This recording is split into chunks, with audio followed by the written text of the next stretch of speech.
ఈ ఇన్వెస్టింగ్ అన్నదాన్ని చాలా డెడికేటెడ్గా లైక్ వాళ్ళ శాలరీ ఇంక్రీజ్ అయినప్పుడు లేదా వాళ్ళ యొక్క కంపెనీ పెర్ఫార్మెన్స్ బాగున్నప్పుడు వాళ్ళకు ఒక ఆల్టర్నేటివ్ ఇన్కమ్ లేదా ఒక సోర్స్ ఆఫ్ ఇన్కమ్ని వెతుకుతున్నప్పుడు వాళ్ళు ఇన్వెస్టింగ్ జర్నీలోకి వస్తారు. అండ్ ఈ ఇన్వెస్ట్మెంట్ కోసం చాలా హార్డ్ అండ్ మనీని ఇన్వెస్ట్ చేస్తూ ఉంటారు. అండ్ ఇలాంటి మనీ కొన్నిసార్లు రాంగ్ ఇన్వెస్ట్మెంట్లో లేకపోతే రాంగ్ స్టాక్లో మనం కనుక స్ట్రక్ అయినప్పుడు చాలా పెయిన్ఫుల్గా ఉంటుంది. సో ఒక ట్రేడర్గా మీరు డెసిషన్స్ తీసుకునే ముందే ఏ స్టాక్లో ఇన్వెస్ట్ చేస్తున్నాను లేదా ఎటువంటి కంపెనీలో ఇన్వెస్ట్ చేస్తున్నాను, ఎటువంటి సెక్టార్లో ఇన్వెస్ట్ చేస్తున్నాను అన్న దాని మీద మీకు క్లారిటీ ఉండవలసి ఉంటుంది. అండ్ ఈ క్లారిటీ రావడానికి ముందుగా మనం అర్థం చేసుకోవాల్సిన 2 విషయాల గురించి చూద్దాం. సో స్టాక్ మార్కెట్లో మనం జనరల్గా మాట్లాడుకుంటే stock market is all about investor or trader decisions.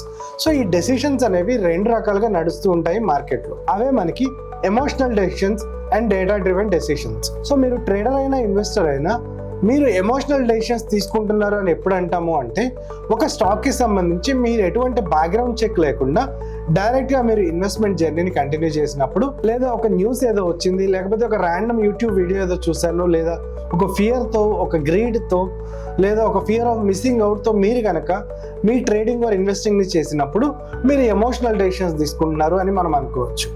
And అదే మీరు కనుక data driven decisions on paper లేదా ఆన్ చాట్ మనకేం కనిపిస్తుంది అన్న విషయాన్ని ఐడెంటిఫై చేసి దాని నుంచి మీరు డెసిషన్స్ తీసుకున్నప్పుడు మీరు ఒక ఇన్ఫార్మ్డ్ ఇన్వెస్టర్ అవుతారు. అండ్ స్టాక్ మార్కెట్ ఎప్పుడు ఇన్ఫార్మ్డ్ డెసిషన్స్ తీసుకున్న ఇన్వెస్టర్ని రివార్డ్ చేస్తుంది. అండ్ ఒకవేళ మీరు కనుక డేటా డ్రివెన్ డెసిషన్స్ కాకుండా ఎమోషనల్ డెసిషన్స్ కనుక మీరు తీసుకొని మీరు ఒక షార్ట్ టర్మ్ లైక్ ఒక 1 month ఆర్ 2 months స్పాన్లో మీరు ఒకవేళ సక్సెస్ఫుల్గా ఉన్నా అది మేబీ బికాస్ ఆఫ్ మార్కెట్ కంటిన్యూస్గా అప్వర్డ్ డౌన్వర్డ్ మూవ్ అవుతున్న ట్రెండ్ వల్ల అయి ఉంటుంది. కానీ లాంగ్ టర్మ్గా మీకు అక్కడ నుంచి వచ్చే బెనిఫిట్ అన్నది, కాస్ట్ బెనిఫిట్ అన్నది జీరోగా ఉండే అవకాశం ఉంటుంది. సో మీ హార్డ్ అండ్ మనీని మీరు కనుక ఇన్వెస్టింగ్ ఆర్ ట్రేడింగ్లో మీరు ఇన్వెస్ట్ చేద్దాం అనుకున్నప్పుడు డెఫినెట్గా కేర్ఫుల్గా ఉండాల్సిన అవసరం ఉంటుంది.